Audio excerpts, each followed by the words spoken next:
우리나라 속담이라 그래야 될지 아니면 좀 안 좋은 그런 표현 있어요. 집안에 여자 하나 잘못 들어오면 집안이 완전히 쑥대밭 된다, 뭐 그런 표현을 했어요. 요즘에 그런 얘기하면 큰일 나요. 밑에 성경에 여자 한 사람, 그것도 유대인 사회에서는 인정받지 못하고 천시 받을 수밖에 없는 이방 여인이 한 가정을, 무너진 가정, 소망이 없는 가정을 완전히 회복시키고 그리고 유명한 그런 가정으로 만든 사건이 바로 오늘 우리가 읽은 본문 말씀 속에 나오는 룻이라고 하는 여인 때문에 완전히 초토화되고 소망이 없는 그런 가정이 살아나고 유명해진 그런 모습을 보면서 이 어버이 주일에 제가 하도 설교를 많이 하지 않았겠습니까? 그죠? 제가 87년도에 목사 안수를 받았으니까 꽤 오래됐잖아요. 목사 안수만 따져도, 목사가 된 것만 따져도, 뭐 그 전에 전도사 생활한 거 4년 빼고도 이게 엄청난 그런 시간들을 보냈단 말이에요. 그때마다 이 어버이 주일, 어린이 주일, 뭐 스승의 주일, 청년 주일, 요즘 또 새로 생긴 부부 주일, 뭐 이런 것들 얼마나 많이 했겠어요. 그래서 고심고심하다가 룻을 하나님이 딱 생각나게 하시더라고요. 그래서 뒤져보니까 적절한 표현이 한 마디 딱 나왔어요. 유명한 가정. 유명한 가정. 지난주에는 제가 행복한 가정이 되자 하는 그런 측면에서 말씀드렸는데 이번 주에는 유명한 가정이 되자 하는 그런 측면에서 여러분들과 함께 이 말씀을 좀 곱씹어보며 함께 은혜를 나누기를 소망합니다. 이 룻은 모압 여자예요. 근데 이스라엘 땅에 흉년이 들었어요. 기근이 들었단 말이에요. 그러니까 아무리 생각해도 여기서는 별 재미가 없겠다. 그렇게 생각하고 이 나오미가 자기 남편을 따라 나오미가 좀 부추기지 않았을까 싶은 생각도 드는데 하여튼 그래서 모압 땅으로 피신을 한 거예요. 모압 땅으로. 주변에 다른 나라들도 많은데 왜 모압 땅으로 갔느냐? 뭐 성경학자들 간에는 그 모압 땅에는 즐길 게 있었다는 거예요. 그러니까 오늘날로 얘기하면 뭔가 즐길 게 있는 그런 곳으로. 여러분 즐기는데 빠질 수 없는 게 뭐예요? 뭐 술, 뭐 그 다음에 노름, 그 다음에 주색 잡기, 뭐 이런 거 거기에 끌려서 그쪽으로 갔을 것이다. 그렇게 얘기하고 또 이 모압 여인들이 이뻤대요. 모압 여인들이 이뻤대요. 그리고 이게 또 아브라함의 후손 가운데 한 족속이니까 거리낌 없이 그쪽으로 갔을 것 같아요. 약속의 민족은 아니지만 그래도 어떤 동료의식을 가지고 그쪽으로 갔을 것 같아요. 어쨌거나 좋아요. 근데 거기 가가지고 이 나오미가 자기 남편하고 두 아들 데리고 갔어요. 근데 남편이 죽었어요.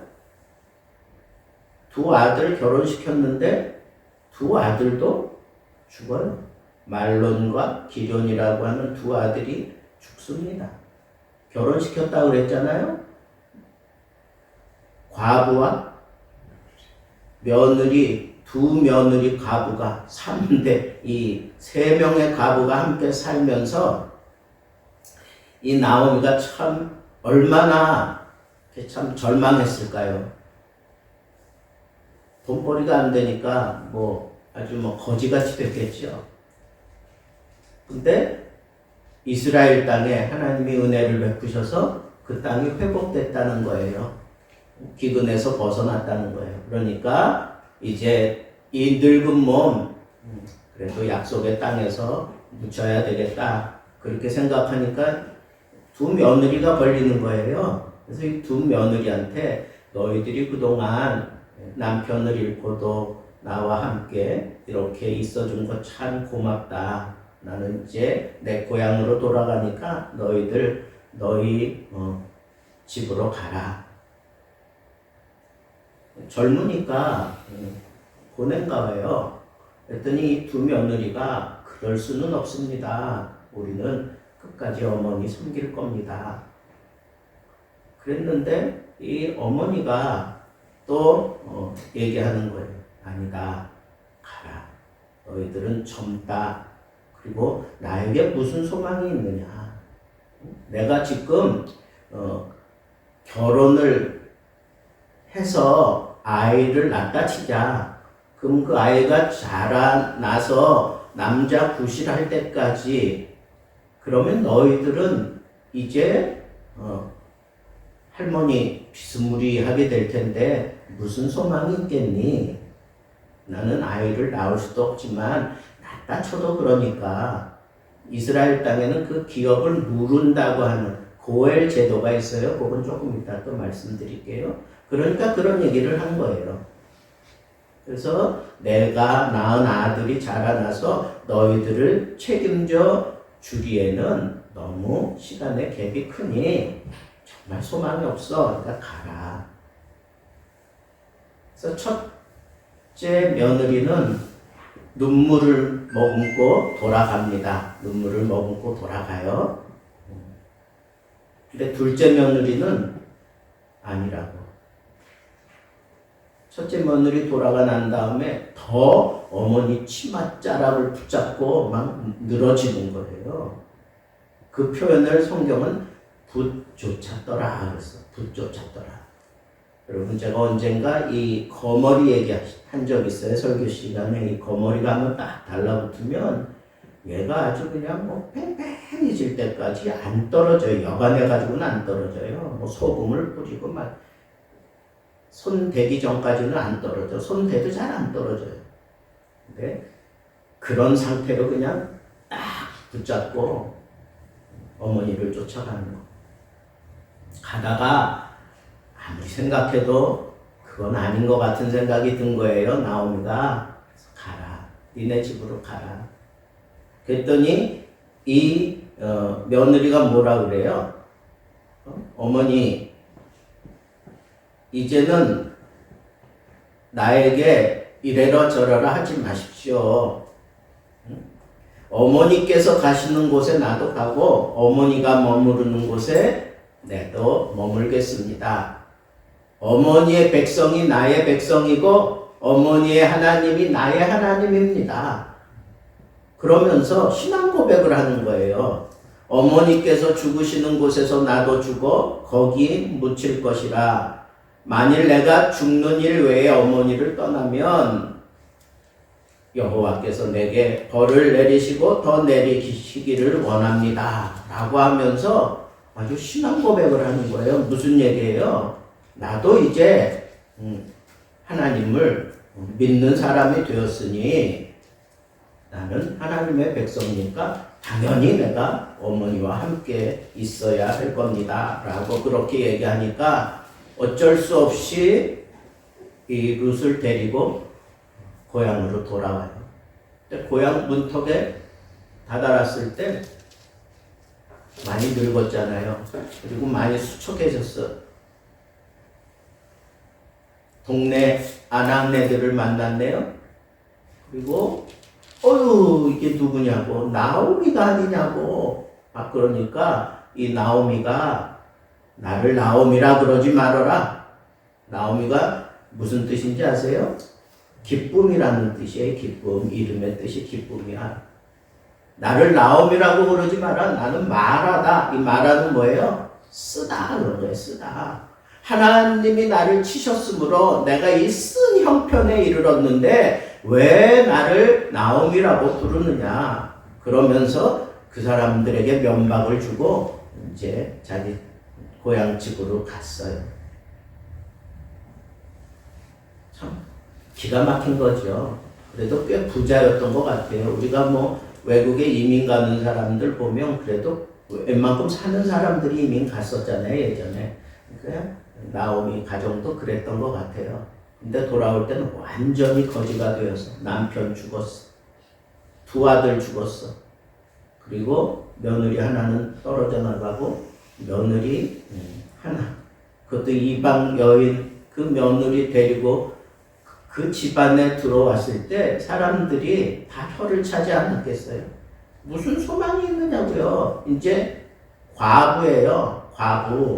과부로서 그저 챙겨주면 먹고 사는 그런 입장이 돼버렸단 말이에요.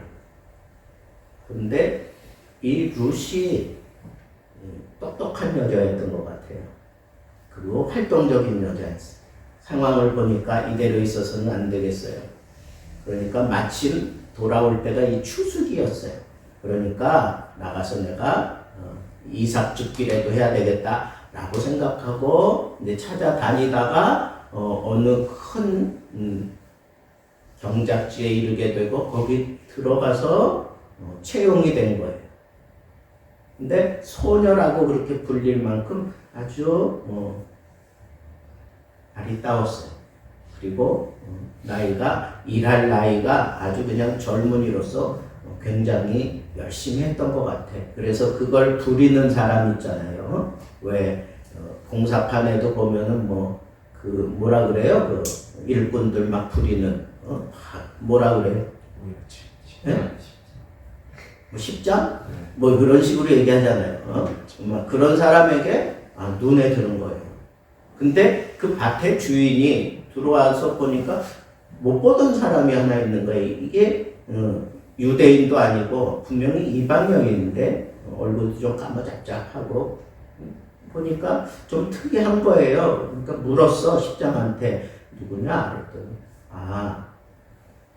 나오미의 며느리라고 룻이라고 그랬더니 이 보아스가 이미 그런 소식이 다 들렸는지 그 당시에 그 촌이 그렇게 사람들이 많지 않았을 거 아니겠어요? 그러니까 나오미를 따라 룻이라고 하는 자부가 들어왔더라.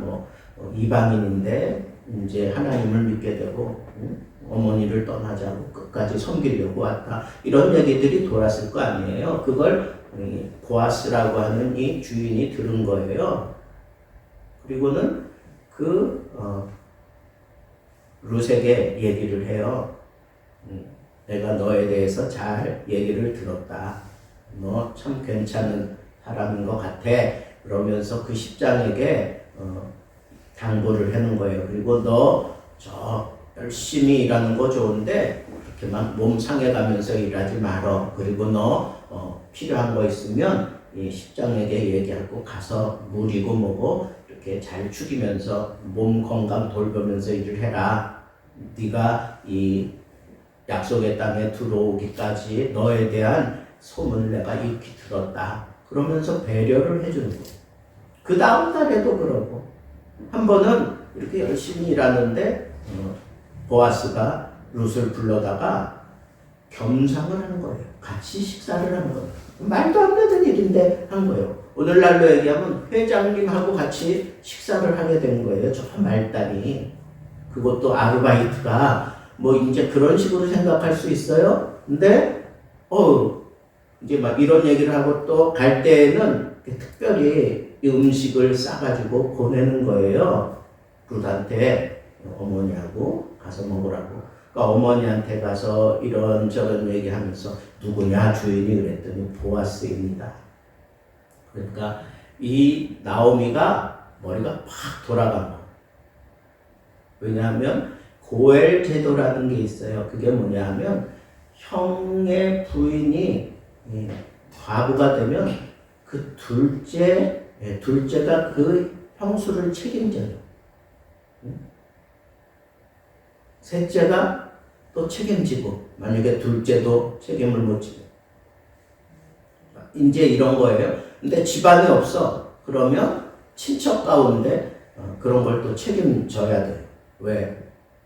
언약의 백성 그 누구도 굶어 죽으면 안 된다는 거예요. 그 이스라엘 백성의 법이에요.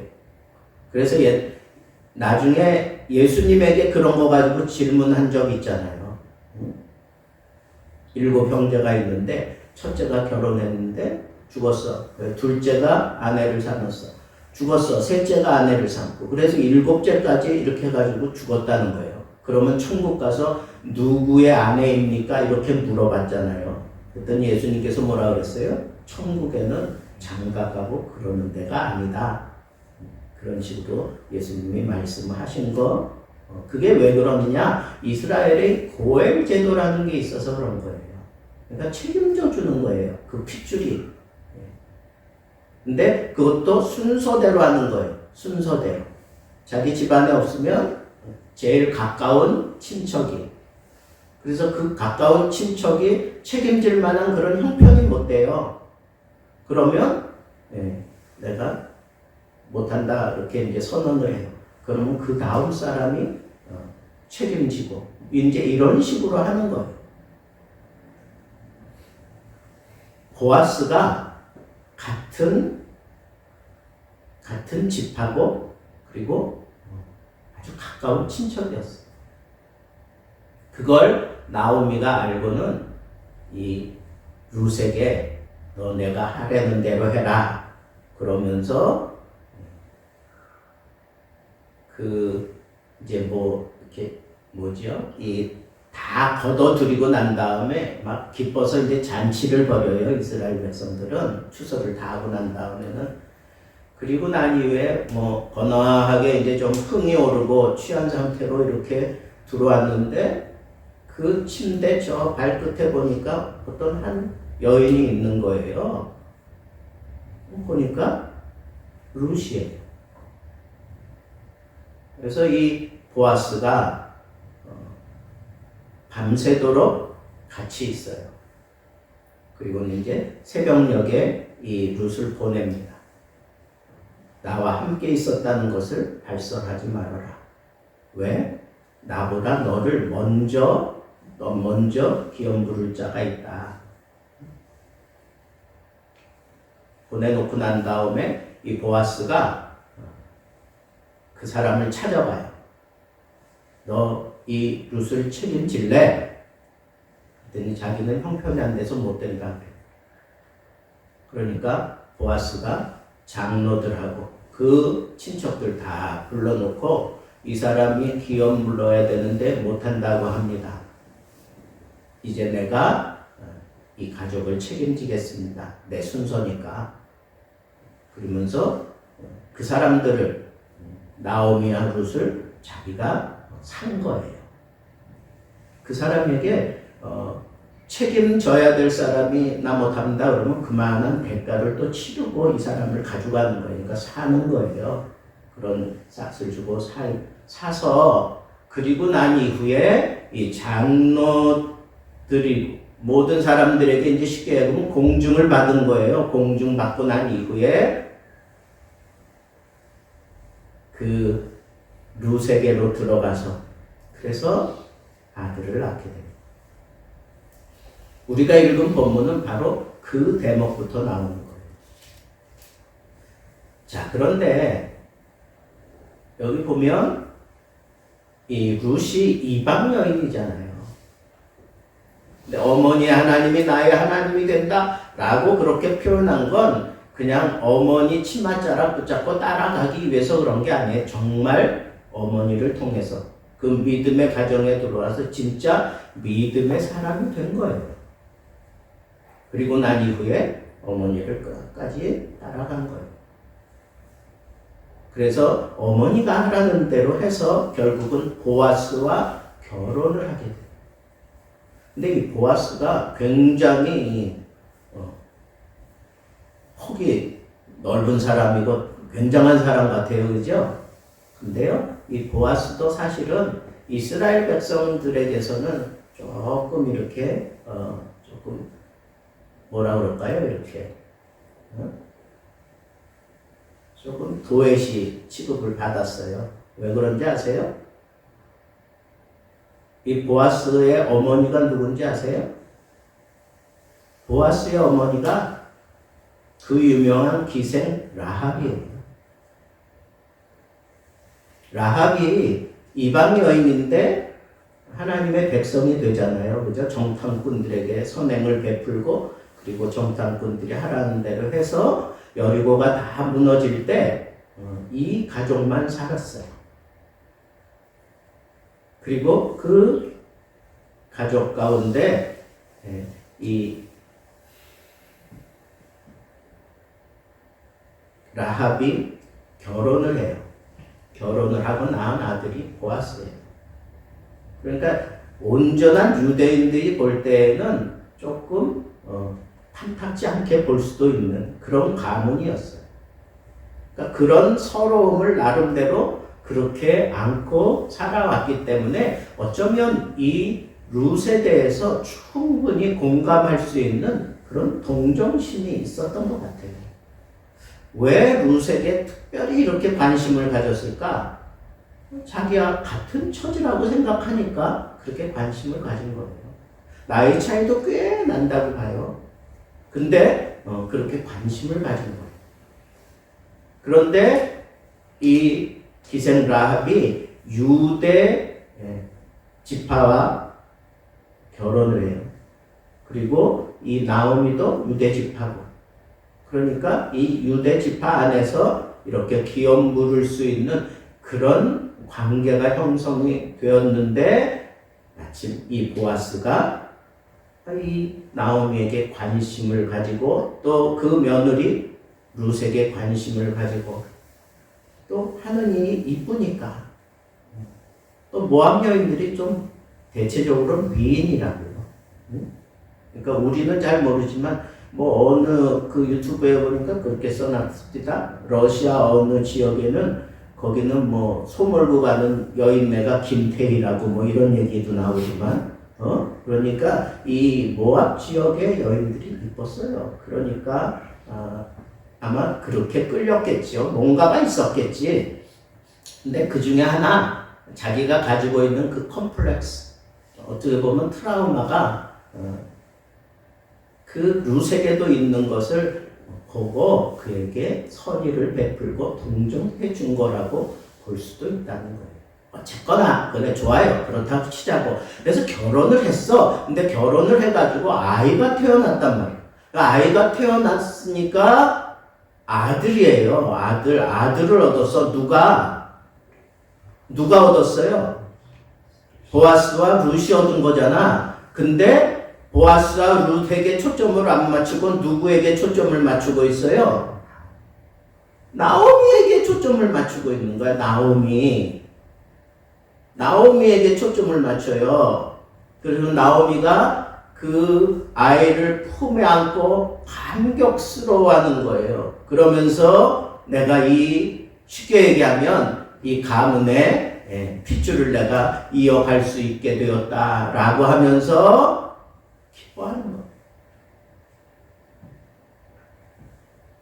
완전히 무너진 가정. 자기 스스로도 내가 결혼한들 아이가 태어나서 그래 자라서 너하고 결혼시킬 수 있겠느니 그러면서 며느리를 쫓아보냈던 나오미가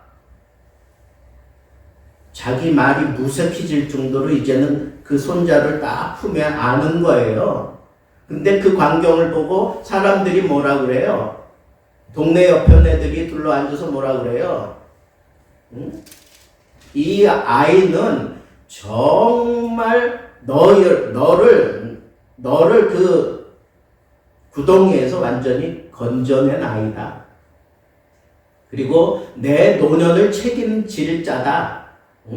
내 노년을, 내 말년을 책임질 그런 아이다. 그래서 그 아이의 이름을 뭐라고 지어요? 오벳이라고 지어요. 오벳이라고 하는 얘기는 봉양한다. 섬긴다. 그런 의미예요. 그러니까 이 아이가 정말 너를 잘 섬기기를 바란다 라고 하면서 그렇게 축복을 해요. 그런 면에 대해서 아주 유명해지기를 원한다 그러면서 이 여인들이 그렇게 축복을 해요. 근데요, 이 축복이 그 전에 기업을 무르는 과정 속에서 장로들을 모았어요. 유지들을 모아서 내가 이제 이 룻을 책임지겠습니다 라고 얘기했을 때 그때 장로들도 같은 그런 얘기를 하고 있어요. 같은 얘기를 합니다. 한번 보세요.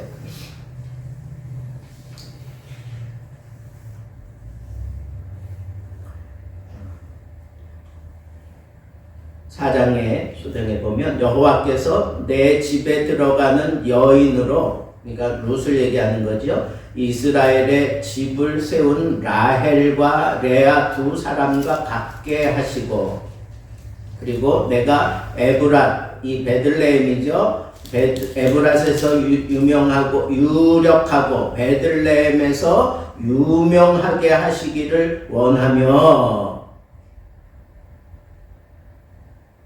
여호와께서 이 젊은 여자로 말미암아 내게 상속자를 주사 내 집이 다말이 유다에게 낳아준 베레스의 집과 같게 하시기를 원하노라. 유다가 자기 며느리하고 생각지 않은, 꿈에도 생각지 못했던 그런 관계를 가지고 아이를 낳는데 그 아이 이름이 뭐예요? 베레스예요. 근데 이 베레스가 유명하란 말이에요. 유명하다고 그 이스라엘 사회에서는. 그리고 라헬과 레아가 서로 그냥 야곱을 서로 그렇게 원하면서 그러면서 아주 풍성해졌잖아요. 그 가문이. 그쵸? 그 가문이 12명의 아들을 낳기까지 되었잖아요.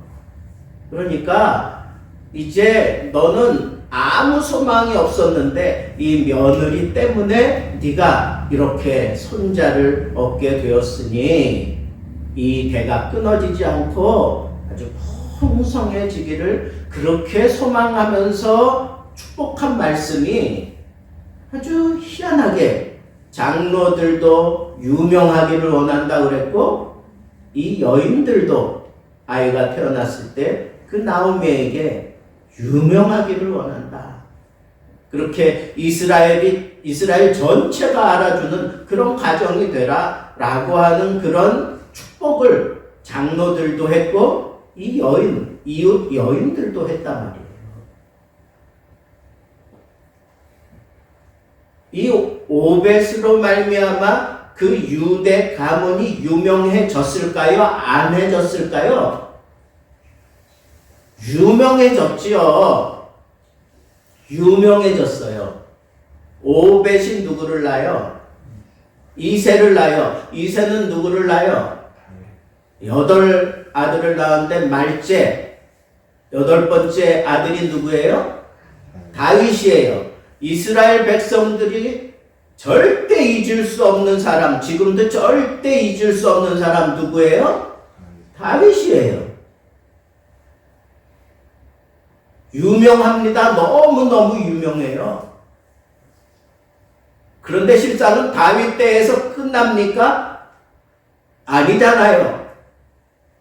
다윗의 후손을 통하여 누가 태어나게 되는 거예요? 예수 그리스도가 태어나는 거예요. 예수 그리스도가 태어나.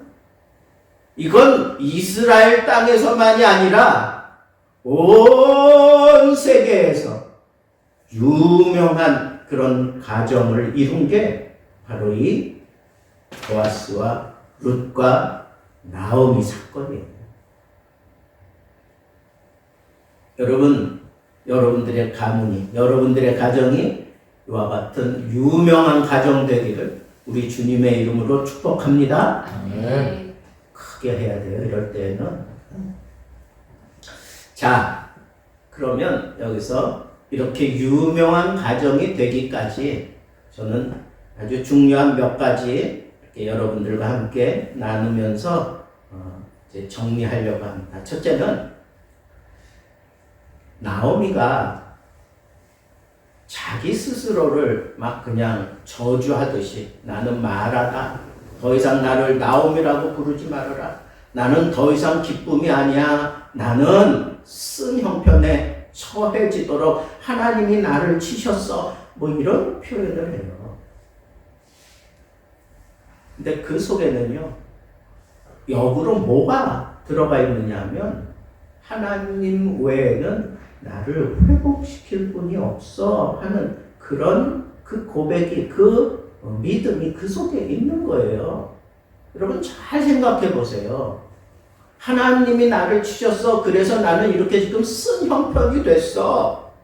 하나님이 나를 이렇게 심각하게 만들었는데 너희들이 나를 기쁨이라고 한들 내가 기쁘겠느냐 이거예요. 하나님의 나를 기쁘게 해주셔야 나는 기뻐할 수밖에 없어. 하나님이 나를 만지셔야 내가 변할 수 있고 내가 회복될 수 있고 내가 달라질 수 있는 거야. 나를 더 이상 나옴이라고 부르지 말아라. 나는 쓴 형편에 처해 있어. 하나님이 나를 치셨다니까. 그 얘기는 뭐예요? 그 밑바닥에 뭐가 있는 거예요? 하나님만이 나를 회복시킬 수 있다는 거예요. 이 믿음이 나오미에게 있다는 거예요. 이걸 저는 왜 확신하느냐? 창피하잖아. 거지가 돼서 돌아오는 게 창피하잖아요. 그런데 이스라엘 땅에 하나님이 은혜를 내리셨다는 얘기를 듣고 주저하지 아니하고 일어나서 그 창피함을 받으면서라도 그 언약의 땅으로 돌아가려고 해요. 여러분들 같으면 돌아가기 쉽겠습니까? 어렵습니다. 영안해가지고는 못 갑니다. 창피해서 못 가는 거예요. 그런데 돌아가려고 하는 그 마음을 가진 거. 저는 누구를 떠올렸냐면 예수님이 예를 들었던 탕자를 떠올렸어요. 그가 돼지치 열매를 먹으면서 한탄하는 그런 인생 살다가 갑자기 생각났어요. 뭐가? 아버지가 생각났어. 아버지 집이 생각났어. 그래서 내가 하늘과 아버지께 죄를 얻었습니다. 그러나 나는 아버지가 나를 걷어주시면 다행이고 그러지 않을지라도 나는 아버지 품에서 죽겠습니다 하는 그런 마음을 가지고 거지꼴이 돼서 돌아가는 그 탕자의 마음과 이 나오미의 마음이 제가 볼 때는 똑같아요. 왜? 두 사람 다 하나님을 찾은 거예요. 그 절망의 순간에 하나님을 찾은 거예요. 아무도 거들떠 보지 않는 그 순간에 하나님을 찾은 거예요. 여러분 힘들고 어려워요. 이건 내 힘으로 안 된다라고 생각되어지고 정말 쓴 모습으로 지금 인생을 여러분들이 살아간다고 생각되어질 때에는 돌아가세요. 아버지께로 돌아가세요. 여러분들에게 아버지 있지 않아요? 하나님 아버지. 하나님 아버지는 지금도 기다리고 계세요. 지금도. 여러분들이 용기만 내면 아버지가 얼마든지 받아주셔요. 이런 회복을 바라보면서 하나님을 찾으면 무너진 잿더미 가운데에서 다시 일어나는 그런 놀라운 유명한 가정이 될 수 있는 그런 첫걸음을 내디디는 거예요. 유명한 가정을 원하신다면 아버지를 다시 찾으세요. 아버지 손을 붙잡으세요. 아버지 하나님이 하실 수 있습니다. 하나님께 맡기면서 나 자신을 통회하고 회복하고 변화시켜야 돼요. 둘째는 룻을 보세요. 룻이 어머니를 통해서 아버지를 통해서 그 남편을 통해서 어떻게 해서든지 모르지만 하나님을 알게 됐어요. 어머니 하나님이 나의 하나님이다 라고 그렇게 고백할 정도가 되었다는 거예요. 그 알게 된 그 하나님을 버리지 못했어요. 얼마든지 자기 인생을 생각하면서 내가 지금 어머니를 따라간다는 게 어머니에게 큰 짐이 될 수도 있다라고 생각할 수 있을 거예요. 그런데 오르바는 떠났지만 룻은 떠날 수가 없었어요. 왜? 믿음이 들어왔다니까. 하나님에 대한 믿음이 들어온 거예요. 그 믿음, 한 사람은 떠났지만 한 사람은 그 믿음 지키기 위해서 어떻게 했어요? 쫓았다 그랬어요. 끝까지 붙잡고 갔다는 거야. 여러분, 신앙생활 하려면 이렇게 해야 돼요. 하나님을 믿으려면 이렇게 믿어야 돼. 그냥 적당히, 그냥 내 형편에 따라서 그렇게 믿어서는 안 돼요. 붙쫓았더라. 모든 상황이 자기한테 어려워요. 자기한테 이게 말도 안 되는 그런 상황이 돼버렸어요. 그런데도 그 믿음과 바꿀 수 있는 건 아무것도 없으니까 끝까지 어머니 치맛자랑 그 어머니에게서 뭘 내가 얻을 수 있는 게 뭐가 있는데 도대체. 고생길이 훤하게 열리는 길인데 자기에게는 다른 이방 민족 그 가운데 가서 사는 건데 어머니 치맛자락 하나 붙잡고 가는 건데 그 어머니가 뭐 굉장한 부자입니까? 뭐 어머니가 자기의 인생을 책임져 줄 수 있어요? 그런 것도 아닌데 이 룻이 끝까지 그 치맛자락 붙잡고 끝까지 붙여줄 수 있었던 건 왜 그래요? 이미 하나님이 그 가슴 속에 들어왔단 말이야. 여러분, 믿음 생활 좀 이렇게 좀 했으면 좋겠어요. 하나님을 좀 붙여주세요. 하나님을 향한 그 믿음을 여러분, 그걸 실현하기 위해서 내 앞에 편안한 길이 있지만 오히려 이 길이 나에게 참 내 인생 앞일 열리지 않을 것 같은 그런 막막한 길일지라도 그래도 나는 붙여야만 돼. 왜? 내 속에 심어진 믿음이 나를 그렇게 하니까. 근데 그렇게 믿음대로 움직일 수 있는 사람은 평상시 믿음 생활이 그렇게 붙잡는 생활을 하는 거예요. 이렇게 붙잡는. 보아스를 보세요. 보아스는 유력한 사람. 한마디로 얘기하면 부자였어요. 부자. 근데 라합의 아들이었기 때문에 트라우마가 있었어. 그런데 룻을 통해서 그 동정심을 느끼고 그리고 자기가 같은 민족이 됐음을 그렇게 인정하고 자기의 그 연약함, 자기의 그 부족함, 자기의 그 저급한 그 형편을 이 룻에게 쏟아 부어가면서 그걸 완전하게 극복을 해요. 극복하는 신앙이 있어야 돼. 여러분, 유명한 가정 만드는 건 보아스처럼 풍성하지만 유력한 집안이고 뭐 넉넉한 집안이지만 여러분 반드시 넘어야 될 게 있어요. 극복해야 될 게 있어요. 그게 뭐예요? 결국은 믿음의 계보를 잇는다라고 하는 이 극복이 보아스가 유명한 사람이 되게 만든 거예요. 그런데 이 보아스라고 하는 이름의 뜻이 뭔지 아세요? 여호와의 성전 두 기둥이 있어요. 하나는 야긴과 보아스. 이 보아스는 강하다 그런 뜻이에요. 그런데 본래의 의미는 민첩하다.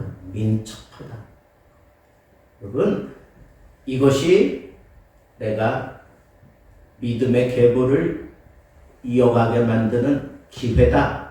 그리고 분명한 하나님이 나에게 허락하신 일이다 라고 생각했을 때 보아스는 앞뒤 가리지 않았어요. 민첩하게 행동했어요. 민첩하게. 여러분, 강한 사람은 민첩한 사람이에요. 하나님이 나에게 보여주신 그 뜻을 이루어가는 데 있어서 민첩하게 행동하는 거예요. 이렇게 생각하고 저렇게 생각하고 1년, 2년 보내는 게 아니라 이게 하나님의 뜻이다 라고 딱 생각이 들면 민첩하게, 그래서 그 믿음의 계보를 이어가는 이런 자세가 이 보아스에게 있었다는 거. 그래서 자기의 트라우마를 극복해내고야 말았어. 마지막 오벳은 어땠어요? 태어나면서부터 이미 모든 시선이 이 아들에게 있었어요. 오벳에게 있었어요. 그 오벳이 결국은 이 나오미를 책임지고 그리고 유명한 계보를 이어가는 그런 다리 역할을 했어요. 다리 역할. 그래서 이 오벳을 통하여 다윗이 태어나고 다윗을 통하여 그리스도가 태어나는 이 믿음의 계보, 그걸 무엇으로 이어가느냐? 오벳이 이어갔어요. 그 오벳이 이어가는데 그 오벳이라는 이름의 뜻이 뭐예요? 서비스예요. 섬긴다, 섬긴다, 봉양한다, 섬긴다. 여러분, 믿음의 계보를 이어가는 데 있어서 꼭 필요한 4가지를 지금 여러분들에게 제가 설명을 드렸어요. 나오미는 그 밑바탕에 하나님이 하실 수 있습니다. 하나님이 나를 바꾸시면 가능합니다 하는 그 믿음이 있었어요. 룻은 붙잡는 믿음이 있었어요. 그죠? 내 마음속에 들어온 이 믿음 지켜내기 위해서 모든 것, 험한 가시밭길도 마다하지 않고 그냥 붙쫓았어요. 그냥 붙쫓았어요. 보아스는 자기의 트라우마를 극복해내는 그런 믿음을 실현했어요. 그죠? 이를 위해서 아주 민첩하게 믿음이 가는 길이라면, 믿음이 제시하는 길이라면 뒤도 돌아보지 아니하고 아주 민첩하게 행동을 했어요. 마지막 4번째, 이 오벳은 이 계보를 잇는 그런 브릿지가 됐어요. 근데 그 브릿지 이름이 뭐라고요? 섬김이에요. 섬김. 섬김. 여러분들의 가정이 유명해지기를 바랍니다. 하나님만이 하실 수 있어요. 그리고 붙잡는 신앙으로 이룰 수 있어요. 그리고 민첩하게 믿음에 대해서 반응할 때 유명해지는 가정 되고, 유명한 그런 가정이 되고 난 이후에도 끝까지 그 믿음의 계보를 지켜간 그 계보는 섬김이었어요. 예수 그리스도가 나는 섬기러 이 땅에 왔노라 그러면서 이 오벳을 직통으로 연결하고 있는 것만 봐도 여러분 우리 섬길 줄 알아야 돼요. 그래서 이 4가지 여러분들이 짊어지고 이 땅 위에서 여러분들의 가정 또 여러분들의 자녀들이 이루는 그 가정이 정말 하나님도 인정하고 세상의 지도자들도 인정하고 주위의 이웃도 다 인정하는 유명한 가정 되기를 우리 주님의 이름으로 축복합니다.